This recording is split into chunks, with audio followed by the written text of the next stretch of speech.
Welcome. My name is Lorea, and today I would like to share a few thoughts on the Quan Yin water prayer that we learn about in the Sophia Code, and also when you participate in the Sophia Circle Journey. In the Sophia Code on page 233, Quan Yin gives us a brief introduction. Among the many things mentioned are that this transmission activates the divine qualities within us that are also the holy properties of water, that we learn about fluid wisdom and how to let go and receive of the abundant flow of divine love and compassion that is always available to us. She shares about what light rays are used, and all of these things you can learn about more when you read those pages in the Sophia Code. And I'd like to point out a few additional things, because this question may still remain: why do the water prayers? Why is it so important? Some of you may have come across the work of Masaru Emoto. He was a scientist who conducted experiments with water. So he would have a bottle and put a label on it with a specific word, say love, peace, harmony, or things that we appreciate a little less, say hatred, anger, whatever, things along those lines.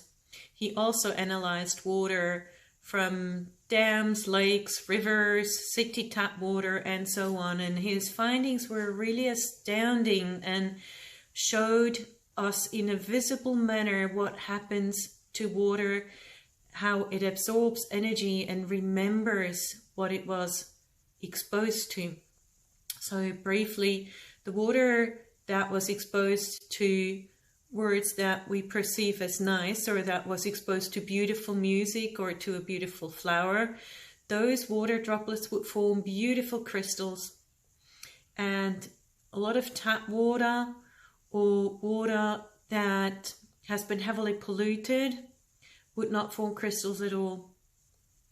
So that then showed how the water carries that in its memory. Now imagine what happens when we drink this water, or when we have a shower in that water, how that may affect our body, since our bodies are between 70 and 90% water, depending on our age and how well hydrated we are. So now if we drink water that is dead, that will not crystallize in beautiful snowflake type of crystals, and that goes into our bodies in time, that has an effect on our energy levels. It has an effect on our way our bodies can function and certain health processes that are involved. So that is an important reason why we want to pay attention to the quality of water that we're drinking. Now, not all is lost if we live in a city and we've got tap water that's been treated with chemicals and what. Partially for that reason, we also learn this water prayer so that we can help influence the memory that is carried in the water, so that we can reprogram it as if it were kind of like a computer with its software. Because it's got the memory, we can also reprogram it, and through our prayers that can be done in an easy manner. So when we do the water prayer, some people are able to notice and observe what's happening while we're even saying the prayer, and others may not. I'd like to point out a few things that do happen, just in case. So one of the things that I notice, for example, is that water before the prayer, it often tends to feel a bit hard inside the mouth. It's got this kind of a cold hardness to it. Doesn't matter how warm the water is. That's not the type of cold I'm talking about. So it's got this sort of a rough, edgy feeling sometimes. And after the water prayer, it will feel smooth. It's like silky, beautiful, how it lines the inside of the mouth. It just becomes a lot more like it's a pearl type of substance. It's just smoother and beautiful. I also notice a change in viscosity, how easily it's a lot less sticky, how it behaves differently, how it feels differently. So how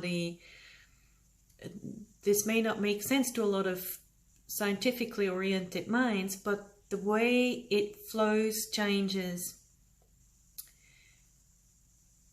What I also notice is how a sparkle returns to the light, to the water. So the light in the water, that sparkle, it's like it ignites again. It's like a little star lights up inside the water.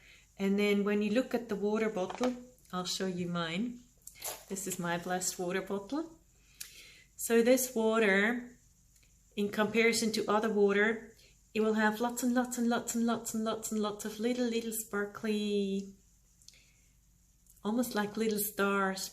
And some people are able to notice the rose quartz ray of Quan Yin that's gone in. And other people are able to notice the white light that has gone into the water that pierces all darkness to help us dissolve all darkness within our bodies.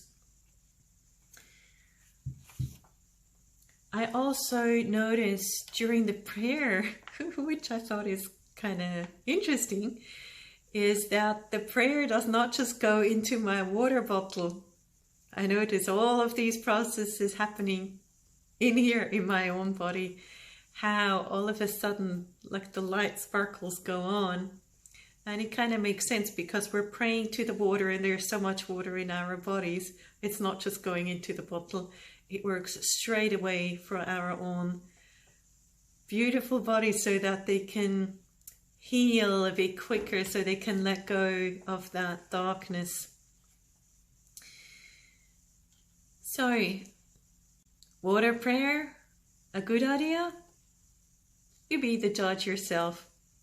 Give it a try, and even if you don't immediately notice just yet, then maybe type in Google Masaru Emoto and see what comes up, and if that helps you to convince yourself that maybe, just maybe, it could be a good idea.